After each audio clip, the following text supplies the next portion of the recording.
Hi అండి, I'm మను, ఆయుర్వేదం family coach.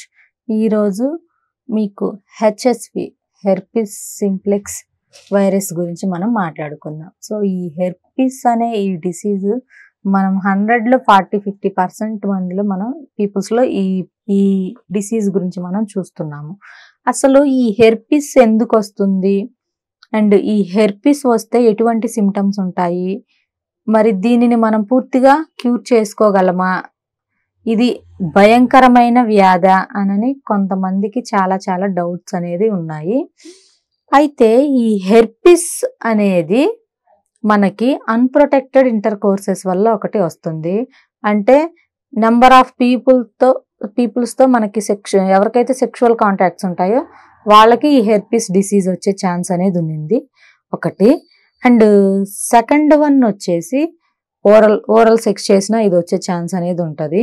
And కొన్ని కేసెస్లో మాత్రం ఏదైనా సంథింగ్ అంటే పొల్యూటెడ్ ఫుడ్, వాటర్ ద్వారా రేర్గా ఉంటుంది. ఇది ఎక్కువగా వచ్చేది వీటి వల్లనే. Unprotected intercourses, vaginal fluids, rectal fluids, semen, oral fluids, వీటి ద్వారా ఈ హెర్పిస్ వచ్చే ఛాన్స్ అనేది ఉంది. అయితే అసలు ఈ హెర్పిస్ ఎన్ని రకాలని మనం మాట్లాడుకుంటే ఈ 2 రకాలుగా డివైడ్ అయి ఉంటుంది. ఒకటి మౌత్ హెర్పిస్, అంటే నోట్లో మాత్రమే ఉంటుంది. ఇంకొకటి జెనిటల్ హెర్పిస్, అంటే వీళ్ళకి ప్రైవేట్ పార్ట్ దగ్గర, అంటే పాస్ పోసుకునే భాగంలో ఇది అనేది ఉంటుంది. సో మౌత్ దగ్గర ఎటువంటి ఇన్ఫెక్షన్ ఉంటుంది అని మనం మాట్లాడుకుంటే అండి, ఈ లిప్స్ ఉంటాయి కదా, ఈ పెదాల చుట్టూ పొక్కుల్లాగా, నీటి పొక్కుల్లాగా లేస్తూ ఉంటాయి ఒకటి.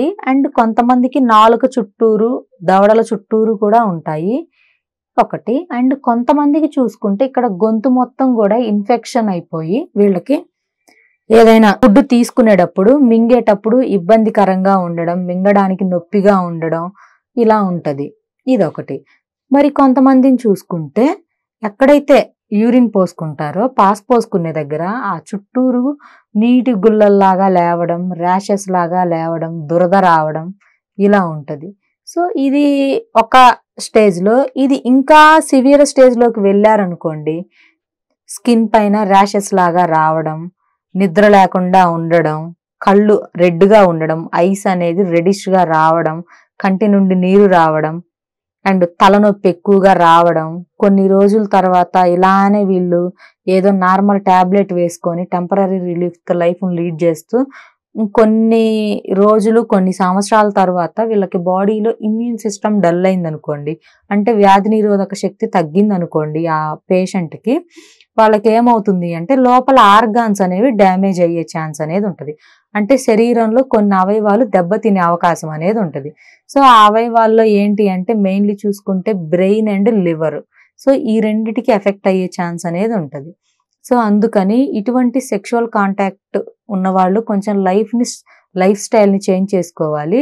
అండ్ దానితో పాటు ప్రొటెక్షన్స్ లేకుండా ఇటువంటి వాటికి వెళ్తే ఈ ప్రాబ్లమ్స్ అనేవి తప్పవు.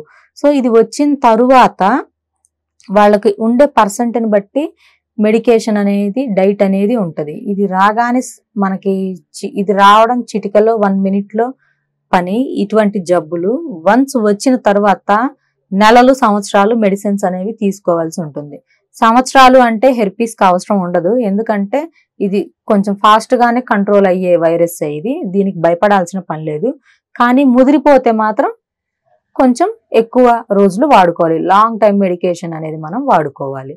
సో అందుకని కొంచెం జాగ్రత్తగా ఉండండి. భయపడవలసిన పని అయితే లేదు, కానీ సివియర్ అయ్యే వరకు ఉండకూడదు. వన్స్ మీకు ఈ రియాక్షన్స్, ఈ సిమ్టమ్స్ అనిపిస్తే మీరు డాక్టర్ని అప్రోచ్ అయ్యి మంచి మెడికేషన్ తీసుకుంటే దీన్ని క్యూర్ చేసుకోవచ్చు. దీని గురించి మరింత ఇన్ఫర్మేషన్ కావాలి అంటే నా నెంబర్ స్క్రీన్ మీద స్క్రోల్ అవుతుంది, కాల్ చేసి అపాయింట్మెంట్ తీసుకోవచ్చు.